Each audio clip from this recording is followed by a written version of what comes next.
Welcome to the Big Fat Real Estate Checks podcast with Marco Kozlowski, where we help investors like you get the knowledge and skills you need to replace your JOB with passive cash flow for life.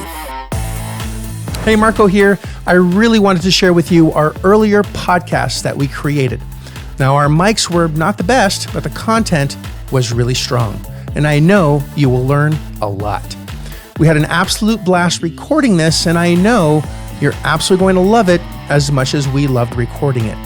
This extremely content-rich information will not only give you the edge in your real estate investing business, but in everyday life. Enjoy. Hey, everyone. Welcome to yet another episode of Whatever We're Doing. My name is Marco Kozlowski. We have with us Frank Galluccio. Hello, guys. Hello. And Gabriel Araish. You're going to have to learn to say my name well. Gabriel Araish. Araish. Is that how you say it? Araish? Araish, yes. Araish. Interesting. I have been mispronouncing it for 5 years now. Oh, it's okay. I have. He told me already, but I still continue doing it intentionally. So it's okay. All right. And we have Mr. Snuffleupagus, also known as Gabriel Araish, with us as well. So my name is, of course, let's try this again. So my name is Marco, and we're here today with Frank Galluccio and Gabriel Araish. And we are all in the real estate business. In fact, these are two of my mentees that have ascended and own millions of dollars in real estate themselves. And our objective is to help you buy more real estate, understand the rules of engagement in real estate, and understand it's not just numbers, that there's an art form as well. And our goal, our focus, our purpose, our mission is to help as many people as possible buy as many assets as possible, using as little of your own money as possible. In fact, no money is the goal. And in most cases, that happens all the time, buying the highest cash flow assets possible, so you can take care of your family, not by working for money, but having other people's money work for you. And we're going to get into those concepts, the stories, some of the deals that we've gone through. I've been doing this for over 20 years. I met these two crazy cats around 5 years ago, around the same time. Frank is out of Toronto, Ontario, Canada. And Gabriel is from my hometown of Montreal in Quebec. And I'm, of course, your fearless leader. And I am in not Montreal today. I'm in Orlando. So in my cave in Orlando. So we're going to go over all sorts of cool shit.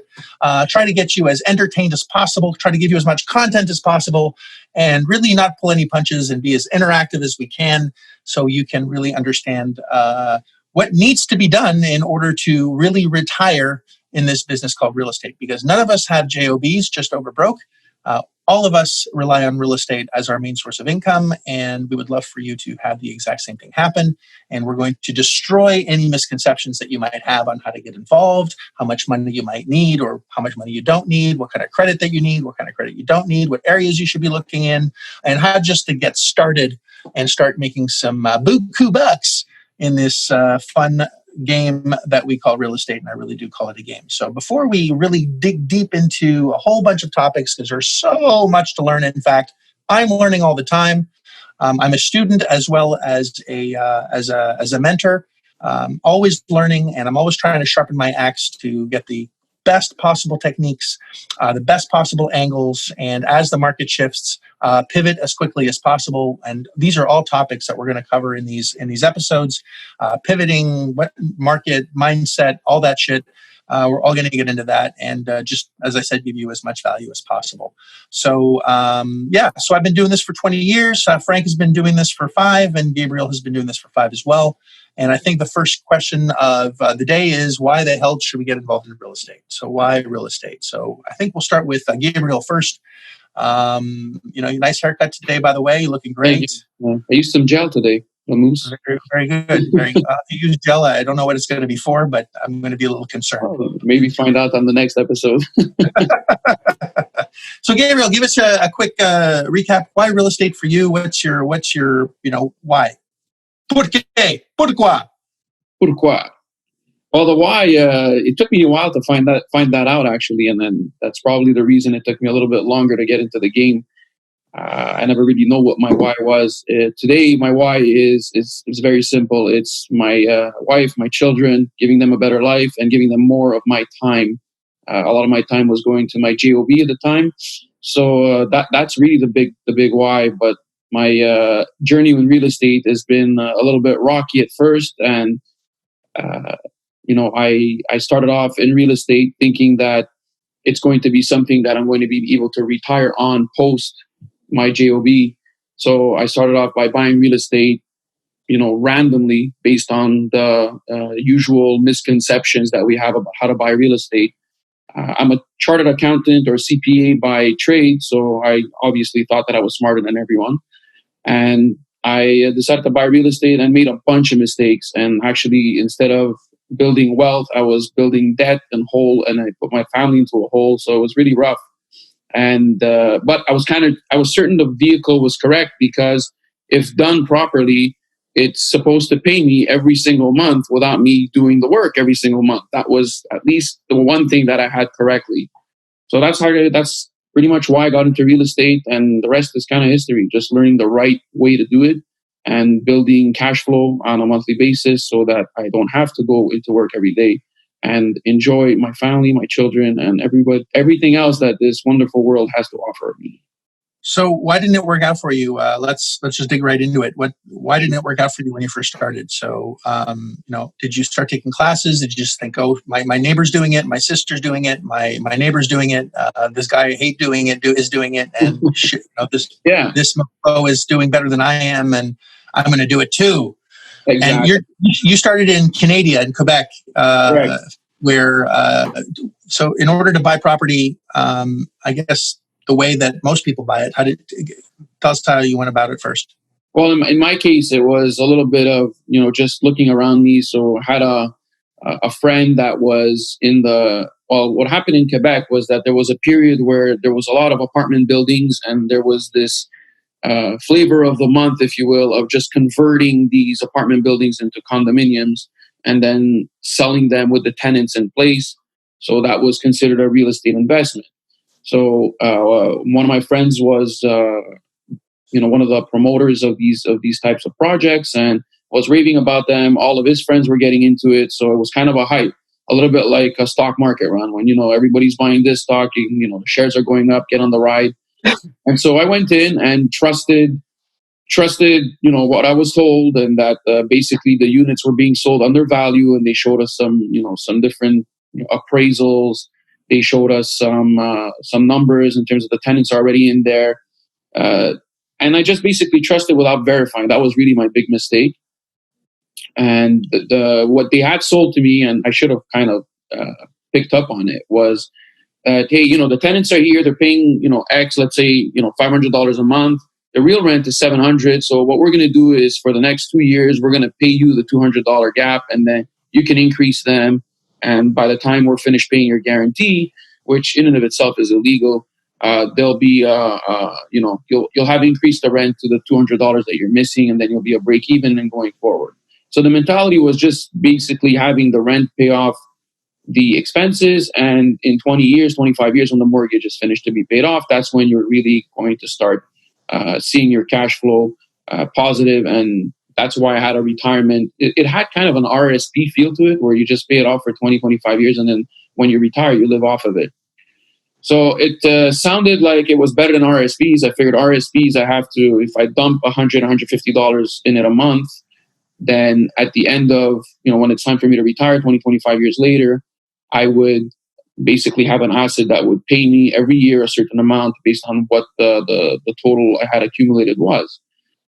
The benefit of real estate was that it essentially gave me the same thing, where, once the 25 years would pass, I had an asset that was spitting out money. The real benefit of real estate was that I didn't have to empty the real estate, or the RSP has to be empty. It has to be at zero eventually. There's no more building on it. Whereas the real estate, even though the cash flow would come in every month or every year, I would still have an asset that I can give to my children at passing. Real RSPs at passing, just basically, if there's anything in there left, it would be given to either the spouse or their children if there is no spouse, and that's taxed heavily in the hands of the children. So basically, you would end up with nothing. I would have built nothing. That was the mentality behind it. Dave, sorry to interrupt you, but for those that are are clueless about what an RSP is, and that's most of the world. An RSP is a registered retirement savings account, which is basically Canadian form of a retirement account, an IRA. So there you go. So, and you actually do sound like an accountant right now, where you take the inverse hyperbolical cotangent, and it's quite taxed at this level. And if you're not careful, if by passing this down to my children, the tax implications will be quite high, and it's going to be very difficult for us to actually make some handsome dividends. But it's not even that. The point. Yeah, the point was just that I wouldn't have anything to give back. Yes. It was real estate. Right. Gotcha. The taxes are get you, but to make the long story, am I talking to Frank or am I talking to Gabe right now? Because it sounds like this is a really long story. I'll take that as a compliment. We do that. As you should, Sir Frank. Don't worry, you're up next. So from but did you make any money on your first deal? That's the point. Is that I was negative cash money? flow. You had to go borrow money from the bank. I'm assuming. Did you have to go get a loan? Yes, I got a mortgage for whatever 85, 90% at the time. There was even some 100% loans when we did this. Yeah. I even had some cashback loans, which at the end of the day ended up, hurting me more than helping me. And I was negative cash flow on all the properties I bought. I kind of went right into this. I bought four units in a matter of like 3 years, and they were all negative cash flow. The values were highly inflated by the promoters, so I ended up underwater in all of the units. So every basically my mortgage or what I owed on these properties was higher than what the actual property was worth if I sold it. And in fact, one of the four I did end up selling, and I had to pay the bank $35,000 out of my pocket just to be able to go to closing. Right. So, but you were losing money every month. How much money approximately were you losing every month? When they were rented, $2,000 a month between the four of them. When they were rented. Rented, yeah. If they weren't, and if they weren't rented, what does that look like? It looks like about 4,000. That's a very round number for an accountant. I'm disappointed. $4,300.12. Let's make. I'm sure you remember. I'm sure you know the number. So it was painful. It's like so. It's a nightmare. It's a nightmare. And the thing is getting into a bad deal is way worse than having no deal. A lot of us want to get into real estate and, understand that if you don't know what you're doing and you go into it without the education necessary, and we'll get into a whole episode as there's actually 3 deal killers. Buying it wrong, having terrible management or the wrong kind of management, and not having your assets protected. These are all things that we're going to discuss, either have discussed, will discuss, or could possibly discuss in episodes past, future, and present. It's important to understand that if you're getting into a deal where you're on the hook, specifically in this case with the bank, where if you don't pay, his credit I think your credit would get affected. Right? 100%. And in my case, because I'm a CPA, I mean, the logical thing for me at the time was, you know what, let me just hand all the keys back to the bank. But that would hit the credit is one thing, and credit is I can rebuild that. But I would lose my license to practice as a CPA, which at the time was my only source of income. So it wouldn't make sense to do that. So I actually had to find the money to make my cash flow payments on a monthly basis in order to make sure that I can keep working at a JOB. So it was a vicious circle. That's pretty stressful if you think about it. I can't give the keys back because if I do, I'll lose my job, I'll lose my license and what I make money in and to feed my family. And you have like 800 kids, right? Oh, yeah. Well, not 2 that everyone else knows of, but yes. Okay. At least 2.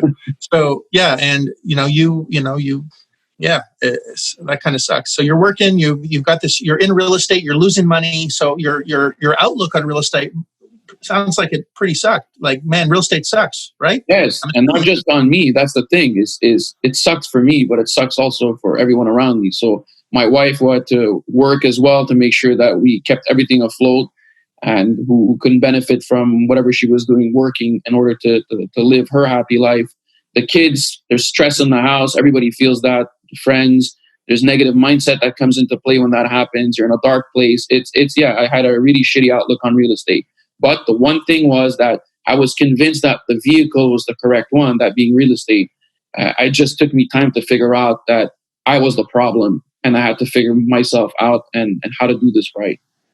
That's actually really commendable because most people, when they try something and it doesn't work, it's the thing that doesn't work. And that's very big of you, actually, to say and take responsibility, which is huge. I have to applaud you on that, because I think most people, if they got into real estate and they lost $4,000 a month, and I met a lot of these people, they're like, real estate doesn't work. It's a piece of shit. I lost my ass. I never want to do it again. My wife will never let me out of the house again. I'm not allowed to have a credit card. Your balls go immediately in your wife's purse and they stay there snapped shut forever because you can't really do anything anymore. Or vice versa.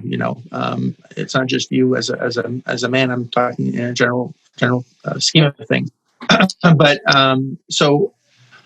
that's cool. That's pretty interesting. And as far as so you knew the vehicle was right. You just knew you were doing it wrong. So that's good news.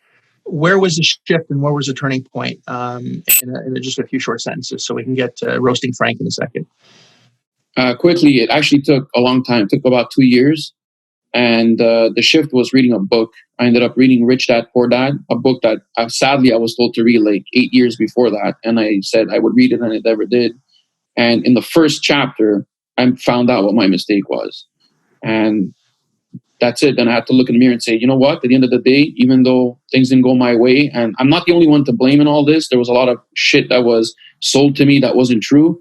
But at the end of the day, I made the decision to sign on the dotted line. I didn't do my due diligence properly. I didn't verify. I just trusted. So it was on me, and I had to make the shift. But reading a book, just one book, which turned into reading 3, 4, 5, and 12 books, and I read a lot more. It was just basically getting educated. I thought I was smarter than everyone because I went to school longer than a lot of people, but that's a different industry, and I wasn't educated in that industry. I was essentially in preschool. Pretty much. And you went to, I'm assuming you went to various seminars. I did. I started with a couple of seminars after reading that first book, and I actually did sign up to them, and I applied what I signed up for. I started doing some deals in Quebec. They worked out well, but they weren't. Quebec is a different market. I was in the lease option business here, which it works, but not as well as it would have in the U.S. And so essentially, I was never going to be able to live off of it. So I can do deals, but I was never going to be able to live off of it. It would always be kind of a side hustle and working a lot of hours at night, which was counterproductive and counterintuitive, given what my why was to spend more time with my family. So then I ended up going to a U.S. seminar, and that's where things changed for me. And that was an asshole that gave that seminar. It was a really big asshole. Always with Red Sox and everything. Yes, that's son of a bitch. That was mine, and that's how we met. And you haven't looked back since. And right. And so my philosophy, whenever I've been doing this for 20 years. I was doing this 15 when I first met these guys. Has always been to have real estate work harder for you than you do for it. And in the economic environment in the U.S., even though I am Canadian, I'm from Montreal originally, I learned many years ago that the financing is a lot easier in the U.S. There's thousands of banks versus only 5 banks in Canada. There's banks that will allow you to actually borrow money without credit if the asset makes sense. There's just the money is just so much easier here. Prices are a lot cheaper in the U.S. as well than they are in in Toronto. The average median price, I think, where Frank lives, is $1 million for a shitbox. It's like a 3-bedroom, 2-bath in Toronto. If you're paying under $1 million, you scored, which is bananas. That's $1 million Canadian, which is only $100, but it's it's still $1 million Canadian. It's 700,000 US ish or so. So it's still quite high, and it's a very, very expensive market. So your why was, just to recap, you're working at JOB, you know that you want to get into real estate so you can stop working, you want to spend more time with your kids. You gave it a shot by yourself. You didn't read maybe what you should have read, but you gave it a shot. You took some responsibility, said, okay, I did it wrong, but how can I make it better? You started educating yourself in different seminars. We happened to meet. We resonated for some silly reason, and you started buying properties in the U.S. And but ultimately, at the end of the day, it's we're not going to get into necessarily all the properties that you own and dig deep into that right now. The whole topic of discussion today is why real estate. Why should we get involved? If you're listening to this, maybe why you should get involved, what are the fears around getting involved in real estate, and what can go wrong if you don't do it right. And in Gabe's case, is he went and bought a property using his own credit. He put money in. He was losing money every month, and it was a nightmare for him for, it sounds like, a couple of years. And it really slapped him around a little bit. In fact, just as a side note, I still own 3 of these 4 units that I had bought. So I sold one. I still have them, and I can't even get rid of them. So I just got to keep supporting them. It's just that with everything going on in the U.S., a lot easier to do that now. Wow. Well, okay. Well, I'm glad. And you had hair, I think, when you started real estate. I did a lot more. A lot more hair. In more than one place. You're going to get gray. You're going to get the grays on top soon. You're going to want this one straggly gray hair like a shark. Like, see, it'll be curly and everything. Yeah. It's like one big pubic hair coming out of your head. I'll have something to comb. You can just roll it over on top of your head like a snake going around your head. Anyway, we have Frank the Tank, who's out of Toronto, and same thing. We met 5 years ago, and Frank has a quick journey as well. So let's talk about why real estate. Okay, I'll just rewind just a little bit. So for myself, I was a senior officer for the federal government. I've been doing that for quarter of a century. Sounds like a long time, because it is a long time. And when you do something for a quarter of a century, it kind of sucks after a while. So don't get me wrong, I did like what I did when I was younger there. They moved me from a 10 by 10 cubicle to a 15 by 15 cubicle, which was with no window though, no window. But my journey started when I wanted more. I knew I didn't like the rat race. I didn't like traffic. I would avoid it at all costs. I would go out of my way to get on a toll highway in Toronto to not be in traffic. But doing that day in and day out, I knew I wasn't able to leave any kind of legacy or any kind of. I wanted to get into a business where if I work once, I get paid often. So I wanted that residual. So I used to attend a lot of actually U.S. Business conferences in the States. So I've been to Dallas, been to LA, because I wanted to start a business. I just didn't know what. I had a legal business up in Canada. I still have it. It's kind of dwindling, but so I went to a lot of these conferences, and as I was talking to some of the participants and the members there and everything, I noticed one common thread, especially with the speakers, and a lot of these speakers were very influential. And there was one common thread, and the common thread was real estate, investing. Now, I was very naive then. I thought that was equivalent to a real estate agent. So I was like, shit, like, what's the commission down here in the States that everyone's a real estate agent? Like, I don't get it. And I just kept hearing stories. And then sometimes they had these awards and, for selling the most properties or whatever. Back then, I think a lot of these people were doing fix and flips. But nevertheless, I thought that was real estate like a realtor. So as I kept going to these conferences, I was like, man, I asked someone, I was like, why is there so much realtors in this conference? They go, they're not realtors, they're real estate investors. And again, I didn't know any better. And I was like, wow, I want some of that. And that's when I started going, Marco, to conferences, to real estate conferences. So before I met you, so sorry, I was like not really cheating on you because I didn't know you then. Okay. But I did go to a few of them, and they were selling, a program to get involved in real estate. And before that, actually, sorry, let me just rewind this. Before I went to those conferences, me and my wife decided, let's buy a property. Everyone else is doing it. Everyone's making money. Let's buy a property. Traditionally, what you do when you buy a property, and again, I was naive on this too. We phoned a realtor. So, okay, we're looking for a property. And back then it was in Florida. We enjoyed going to Florida. Let's buy a property in Florida. And luckily we didn't, because obviously we would have bought it terribly wrong, just from phoning a realtor from that standpoint. And then you're going to run out of money real quickly because we were only able to afford one house, and that's with borrowed money, get a mortgage on it. So we didn't pull the plug on that. So we went to the conferences. That's when we started going to real estate conferences. Let's get some help on this before we do something. And, each one offered something different. But you offered something, Marco, that you were ballsy, I got to say. So all the other ones, they speak or whatever, but you had balls. And the reason I say that is because you were actually doing live calls from the stage or from the front.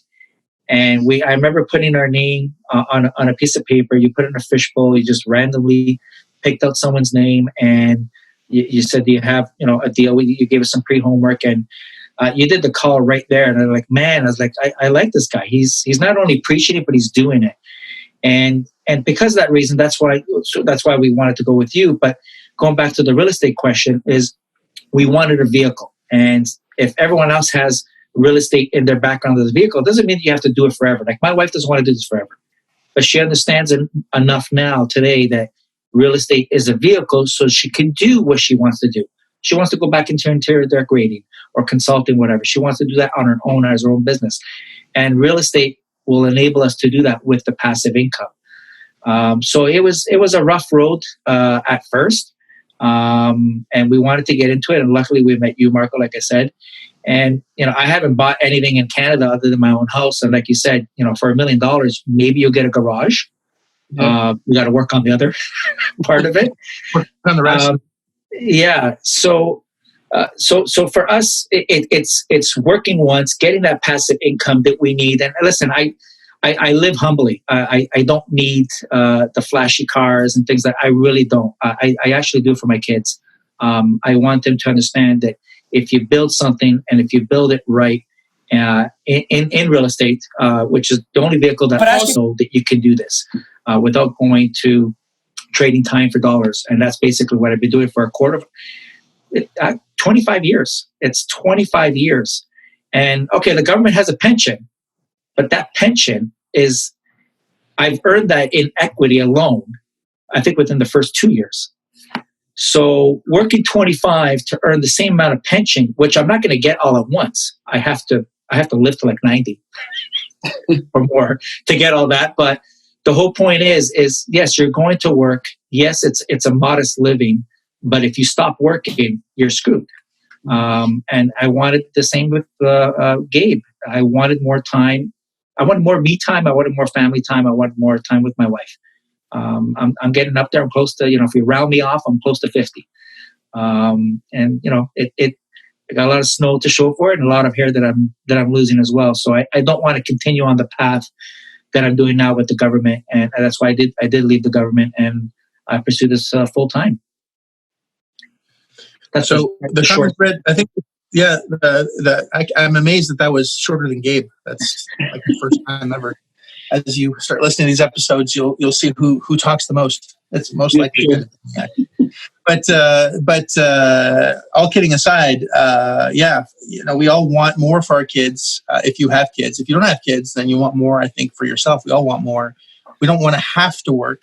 And if you buy real estate the right way, and I'm going to underline that, if you buy real estate the right way, at the right numbers, in the right areas, you can buy enough real estate without having any money in your pocket whatsoever. The key is to buy it right and to do it the right way. So, Frank, you have quite a big portfolio. Frank and I own properties together. Gabriel and I own properties together, and we have we have millions of dollars in assets together. And out of that, how much of our own money have we used to buy it? Yeah, we used other people's money. So my first acquisition was I used a financial institution money. Right. They said, "Would you like a line of credit?" I said, "Sure." So they gave me the line of credit, and I used that. And once we refied, we paid that line of credit back. So that's just parked.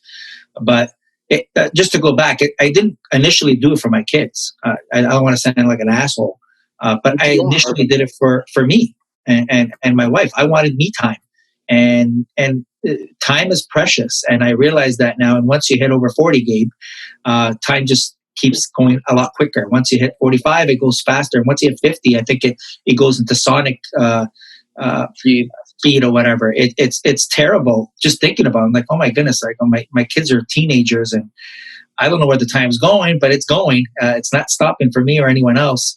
So on that motion, so it is for my kids eventually. Yes, it is, because I'm instilling in them, and maybe on another episode I'll talk about how my kids got involved in it, and I want them involved in it. It's very important what they choose to do in the future with it, with the knowledge they're given. That's up to them. I can only lead them to that. And I've done that to my teenagers, and they got properties. So that's great. But initially, I did it for me because of the time I want to enjoy my life, and that's what it is. God gave you one life, guys, and I realized that, and it's precious. So I'm going to make the best out of it as much as I can, and I'm enjoying this journey. I really am. And both of you had fairly good jobs, like cushy. Most Canadians go to school hoping they get a job like yours, where you have a set. It's impossible to get fired out of the government unless you literally steal from them or I think kill someone. I think those are the only two ways that you can get fired. And even if you fraud, and even then, there's the way out if you have a lawyer. Or some Italian buddies like you, Frank. Yeah. But it's really hard to get fired. You've got this great cushy job, and you left that for your freedom because you don't want to. I don't want to put more words in your mouth, or anyone listening to this. Is your time is actually much more precious than money. We all have the same amount of time in our bank account, and that's all we really have in our account, and is time. And it's what we do with that time that actually matters. We have 24 hours in our account every single day. And what we choose to do with it is either A, give it to someone else. Because if you're working for someone else, you're basically not pursuing your own dream. You're working for someone else that did. Mm-hmm. And in most cases, if you're working a business, that business owner is the one that's, if they're doing it right, they should be having the business work for them. And this is all that real estate is a vehicle where anyone, regardless of education, Gabe went to school, I think more than any of us. I don't want to speak about you, Frank, but I've got 6 months of pre-med, and that's it. And I dropped out of school. My dad asked me, why am I dropping out of pre-med? I'm like, I hate it. I can't stand it. I want to be a concert pianist. He looked at me like I was crazy. What the hell are you? Pianists don't make any money. I'm like, I don't care. It's what I want to do. Well, I cared when I wasn't making any money, and I have 4 kids, and I want to, I'm looking at, I'm liking the McDonald's specials, when I can get, 20 nuggets for $2. You buy $20 worth of nuggets and you stick them in the freezer, and, you nuke them when you can. And I didn't want to live like that for the rest of my life. And, my why was I want a better lifestyle. And if I don't do something about where I am now, I am condemned for life to be financially poor. And I don't want to be broke. I want to drive a nice car. I want to live in a nice area. I want my kids to go to private school. I want my kids to go to have the best possible education. I want those things. And why, if everyone else can have them, why can't I? And my pivotal point was when I actually saw 2 little people. When I was growing up, we were allowed to call them something else, but now it's politically incorrect to call little people anything other than little people, like Peter Dinklage little people, like very small, like on Game of Thrones. And they're on Oprah, smoking these cigars, making all this money in real estate, and they're they're despite their challenges that I thought, it was my ignorance that I thought they were challenged, and I'll own that. And they were extremely successful. I thought, shit, if I'm 6'3" and I'm able-bodied, strong guy, and I'm broke and they're wealthy, it's not fair. And that's what got me in. And they talked about real estate, just like you did, Frank. In your there's a common thread that wealthy people own real estate. And then there's this misconception, which we're going to get into in this series, is you need money to get involved in real estate, which is not true. No, you don't need money at all if you understand how to do it. And we're going to unravel those not really secrets. It's kind of obvious when you understand it. But I'm convinced, and my passion and my dream is for everyone that wants to get involved and puts in the effort, because there is effort involved. This is not get rich quick. And I don't care if you take one of my classes or not. It's irrelevant to me. I'm not doing this podcast or this series or this video, whatever this is called, this talk show. We're not doing this so come take my class. I'm not trying to sell you anything. The only thing I'm trying to sell you is the fact that whatever you're doing could be better. And then what you do with that information is up to you. If you want to go take somebody else's class, you go ahead and do that. Just take the action. But get educated and do what needs to be done in order to get the real estate. Because Frank, you own a hotel, you own a mobile home park. Your hotel was a labor of love. The gross on that is, once it's optimized, is probably around $6,000 a week. Your net's going to be what, about 4,000 a month ish when it hums Net along? is actually no more than 4. After debt service, Our month, our monthly, it's more than that. It's our net's going to probably be closer to 7. Okay, that's after debt service, everything. Your triple net, like everything paid off. Well, it's right now for the next 3 years with the debt service in. Yes. Yeah, that's yeah. Because the debt service is we got a very low rate. Good. So $7,000. So this, and he's not managing it. He lives in he lives in chilly Toronto, and his property's in Florida, and it makes 7,000 ish a month, which is great. That's about 10,000 Canadian, and that took him about a year to put together. So he works once and he gets paid $7,000, 10 grand Canadian or $7,000 stock US dollars. And in your JOB working for the government, I don't care what you made before, but I'm sure you had to work extremely long hours for a very long time to get to that point. And the equity that's there, and that's just this one deal. He has tons of other ones. Yeah. And some that his kids even bought that have hundreds of thousands of dollars in equity. So it's the only business that I know where you don't have to be like Gabriel, who went to school for years, right? Yeah. And maybe if you're listening to me now, you probably went to school for years, and you probably had this great job, or you're working at a hospital, or you're working as a lawyer, or you're working at whatever you're working at, and you're swapping hours for dollars, and you're limited by how many hours that you can work, and you're limited by how much you can charge per hour. So there's 2 limiting factors in your wealth, in that you can't work forever, and when you stop working, you stop getting paid, and there's only so much that you can actually charge your boss or your client. And I can't go into work. If Gabriel, if you want to go to work, if you want to have $100,000, if like right now we're working on a deal, all 3 of us together. So there's a reason why we're all together right now, not just because these are not only students of mine and they're actually very good friends of mine, but we're colleagues at this point.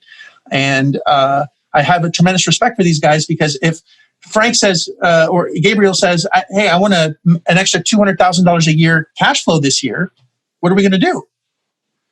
Are we going to go to our boss and say, we want an extra 200 grand? What are we going to do, guys? Well, we can rob a bank. I can phone some of my buddies. It may not end well, but it's worth a shot. Do the time, don't do the crime, man. It's so, Gabe, if you want to make an extra 200 grand, Gabe, what do you do? Just go out and buy more. Pick up some more property. It's that simple. Pick up some more properties. It's that simple. If you want to make an extra 300,000, go buy a property that generates that amount of money and buy it right, or buy 3 properties that make 100 and do it that way. And there is no limit to how many properties there are that you can make money on. There's not. That's right. And it's. I was just going to add that there's not many other businesses out there that can offer you the luxury of being able to work once and get paid over and over again. So unless you're a good singer that you can live off those royalties, or you're an actor, which is really difficult to do, there's not much else out there that you can just work once and keep getting paid. And every time you work, you'll be paid for life. And you don't have to be the best at it in the world. Like if there's a million singers out there, and maybe half of 1% actually end up making a career out of it, and then for a very short period of time, that money will also drain and drizzle away. Whereas a property, in fact, you get paid 4 times in real estate. You get paid first by the cash flow, right? We all get the cash flow every single month, and zero chance that I'm ever going, or any of us are going to tell you to buy a property without it cash flowing right away. Like in Australia, they have something called negative gearing. I don't know if you guys even know what that is, but negative gearing is where you're losing money on a property every single month, and you get to write it off on your taxes. Well, that's a shitty system as far as I'm concerned, because if you buy 10 properties, at one point you're going to run out of money. So you can't buy an unlimited amount of properties if you're losing money on all of them. It doesn't make any sense. You're going to go bankrupt. That's the bankrupt way of buying properties. I'm Exhibit A. That's what was happening in my portfolio at the time when I started. And I'm not even Australian, so I couldn't even write it off. So it's just a loss. But in Australia, they actually have a scheme. I think it's a scheme to actually invite people to buy properties to get the market back up, and have negative gearing where it's negatively cash flowed, and everyone's like, yeah, I'm getting paying less tax. It doesn't make any sense to me.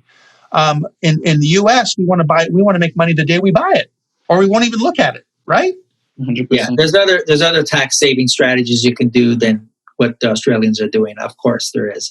And I just wanted to go back and make your point there with the motel that we have that's generating X amount each month. That X amount is pretty much equivalent in Canadian dollars to what I was earning with the government, and that's for 25 years. So I'm not saying the government is a bad employer. I'm just saying it was bad for me, and it was my time to sever my ties with them. And sorry, I forgot to mention my one of my tipping points was when I was working for the government. I did have I was trying to start a business, and I was serving papers. I was the guy that knocked on your door and said, "You've been served."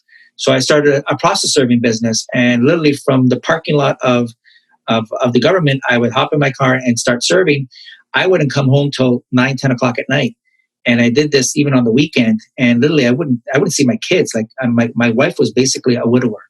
And my breaking point was, I remember it was on a Saturday, and it was a nice day in the summer. I was out serving documents, and I seen, people at the park with their kids playing. I had young kids back then. They're still young, but they were younger.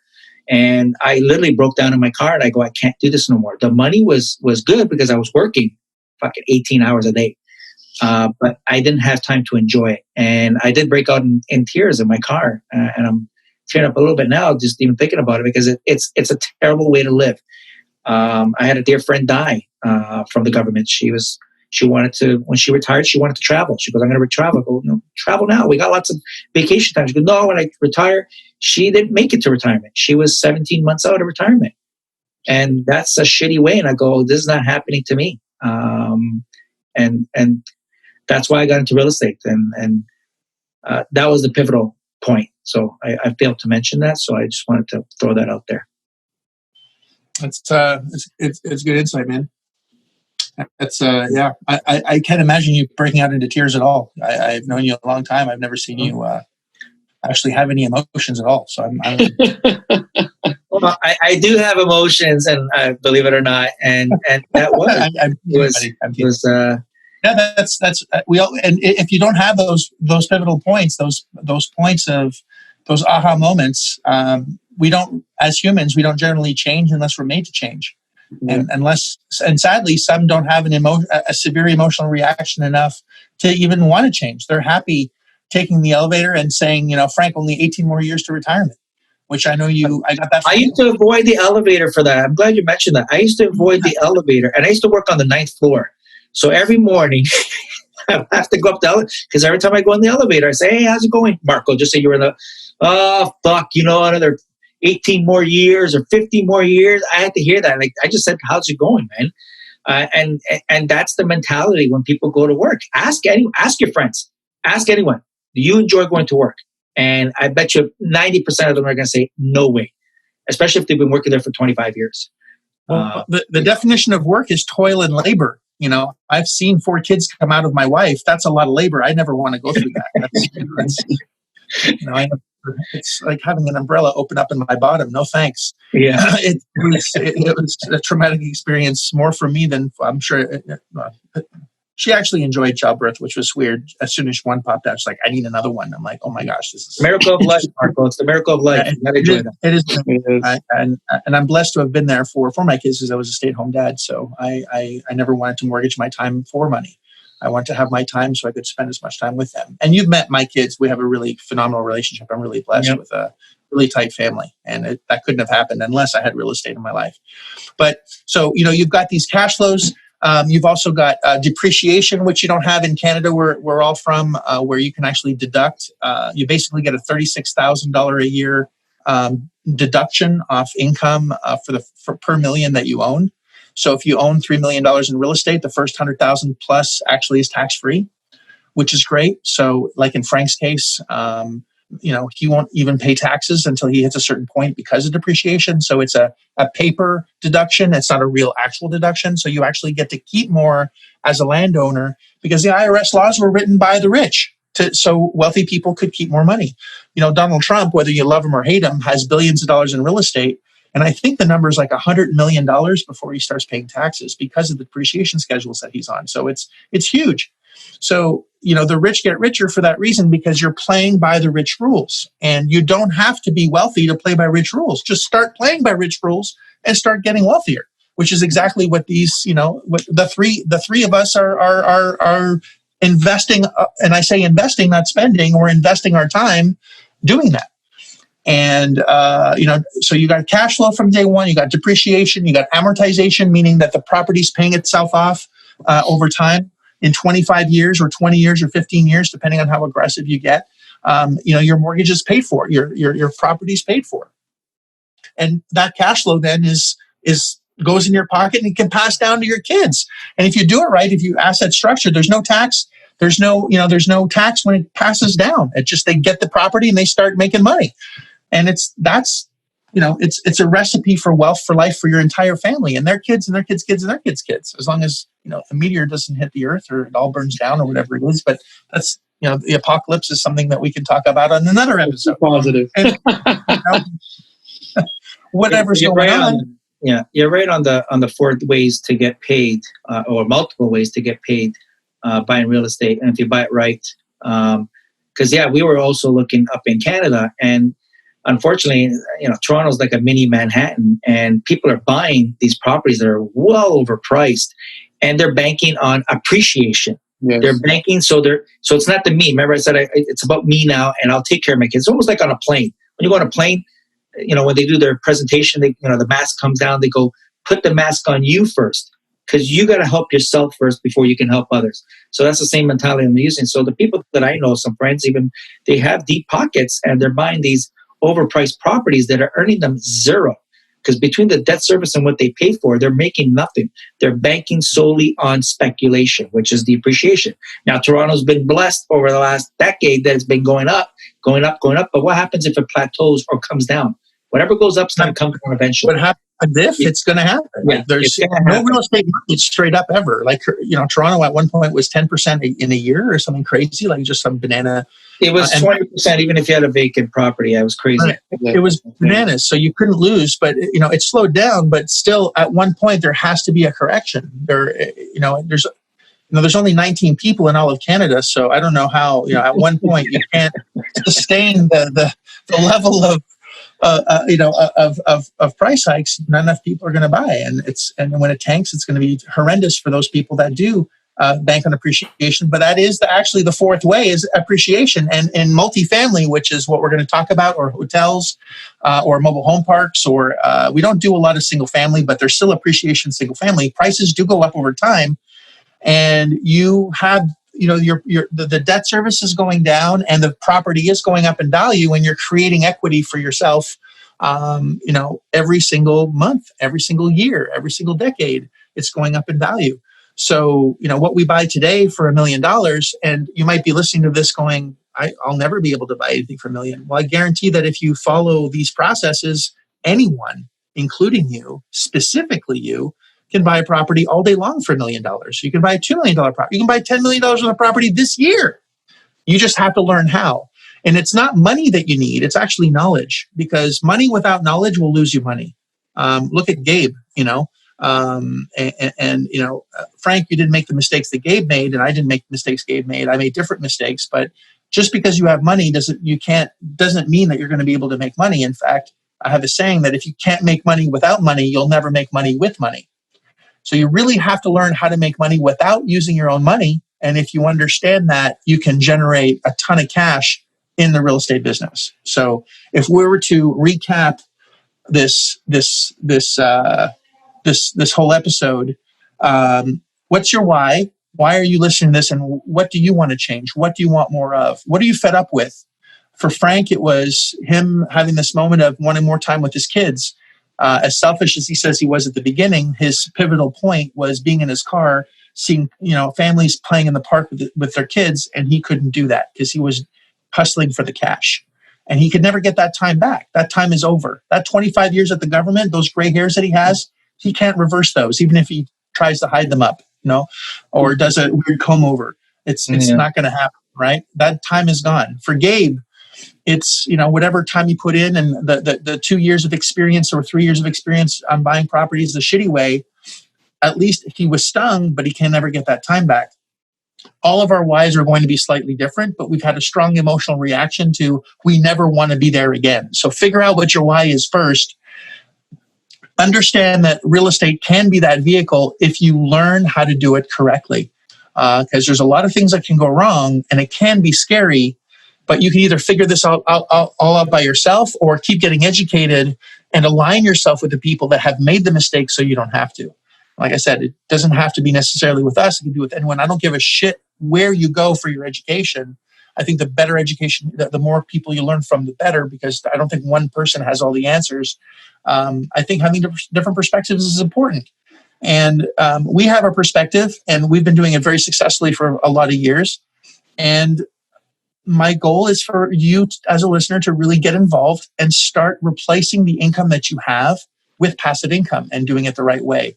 As little risk as possible, as little money as possible, and without having to, work impossibly long hours. Now, I'm okay with you working impossibly long hours once, like Frank did on his hotel. There's a lot of things, we'll talk about that in other episodes, but he's done and he doesn't have to do it anymore. So it was done once, and he lost a lot of time too. I had to slack, we have those conversations after, but there was time lost that he can never get back there. Mm-hmm. And I don't want that for you. So you're in a great spot where you can learn from 3 great people. And our interest is, at least for me, I can't speak for them, but it's really serving you as much as possible with the answers that you might have been seeking, or maybe answering questions that you didn't even know to ask, so you can get the best possible chances of success in your corner.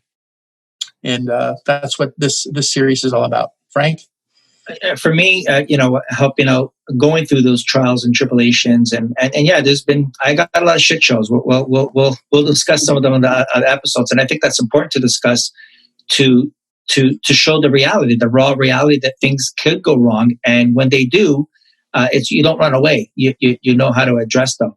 And I didn't know at first, but I worked it out, and sharing that knowledge with some of the students. And helping them on their path and their journey is actually rewarding. I'm actually learning tenfold in the same amount of time that I would on my own. Only because some students have other issues that I didn't come across, and together, collaboratively, we work together and come up with a solution, and then we share that solution with others. So for me, I that's rewarding. It's like when I'm taken care of, when me's taken care of, my kids taken care of, I want to help others, and I think just giving, you give and you shall receive. I think you receive in abundance, and I'm blessed doing it, and I enjoy doing it. And just to add to that, because you're 100% correct, and by helping others, I mean, in my case, like you said, a bunch of the students make different mistakes that we didn't make, but it's just because we didn't have a chance to make them, and you're learning from it. That's like gaining 20 years of experience every single year. You're helping other people out. So when they say that you earn in abundance, earning doesn't necessarily mean earning money. Earning means you're gaining something. And in our case, it's a lot of knowledge and experience, and it's pretty cool. But for me personally, the reason I love giving back is from the context that I know what I've lived through and what I've gone through, what my family has gone through because of the mistakes I've made. And I don't wish that on anyone, even my worst enemies. And if I can help anyone just avoid some of this bullshit that I had to go through, and I went through some really dark periods, for me, that's just a big win. So I just want to spread as much of that as possible. Well, there you go. So hopefully you enjoyed this episode. Hope you got as much out of it as we did. And why real estate? Because it can take care of you for years and years and years. There's 4 ways to get paid. If you go to get a paycheck, you only get paid once, and the government gets paid first. In this business, you actually get paid 4 times, and the government gets paid last, and you get a deduction. You get to keep more of what you actually make without having to work for it, which is best, the best thing of all. So we can deep dive into any of these topics. There's so many things that we discussed on this episode that we could probably deep dive in and even go in for hours. We're going to spare you that for now and end the episode. Thanks for listening in. Thank you, gentlemen, for being here. And we'll see you all on the next episode. Bye-bye. Right, thanks for having us. All right. If you like this episode of Big Fat Real Estate Checks, then show some love by leaving a comment and a good rating. Also, as a thank you for tuning in today, we've got a special free gift. The journey to passive cash flow for a life starts by finding deals, and it's easier than you think. Simply go to getdealsbytuesday.com. enter your email address, and we'll send you a free quick start course called Deals by Tuesday. Even if it's 11 p.m. Monday night, this course will show you how to find discounted real estate deals by Tuesday. It's that fast and simple. Go to getdealsbytuesday.com and start your journey toward life-changing cash flow today. Thanks for tuning in, and we'll see you on the next episode.